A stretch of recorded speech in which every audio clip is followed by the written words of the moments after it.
everyone. Please stand up for our prayer. In the name of the Father, and of the Son, and of the Holy Spirit. Amen. Good morning, everyone. Please be seated. And for attendance, please say, I'm cute if you are present. Okay, who among of you still remembers of our topic yesterday? Okay, our topic yesterday was all about addition. So now, please observe the picture I had here. Okay, the picture had the bananas and the oranges. How many bananas has the picture? And how about the oranges? Very good. How about how many bananas and oranges all together? Okay, so now all you have to do is to create 3 groups consisting of 10 members each group.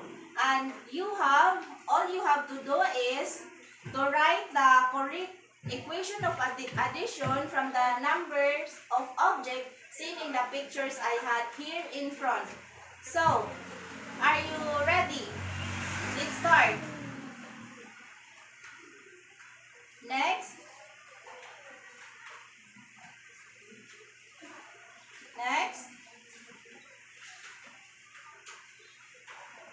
Next. And last one. Okay. Is everyone done? Let us check it. So now, let's proceed to our new topic today. Our topic for today is all about addition of 1 to 2-digit numbers using the order and the zero properties. So our topic is a continuation for our topic, for our previous topic yesterday. So, example, if I have 2 small balls on box A and 8 big balls on box B, how many balls do I have? Very good. And how about the number 2? If I have 4 raw mangoes and 6 ripe mangoes, how many mangoes do I have? Very good. For examples for the zero properties, Princess wants to buy 3 lollipops and 5 candies in the store. She noticed that there are only 5 candies are available in the store. So, how many lollipops does Princess have? Very good. And how many candies does Princess have? Very good. For the order properties, we have to add the 10 small balls and the 8 big balls. So we will get the very good. So for the second example, we will add the 4 raw mangoes and the 6 ripe mangoes. We will get 10 mangoes.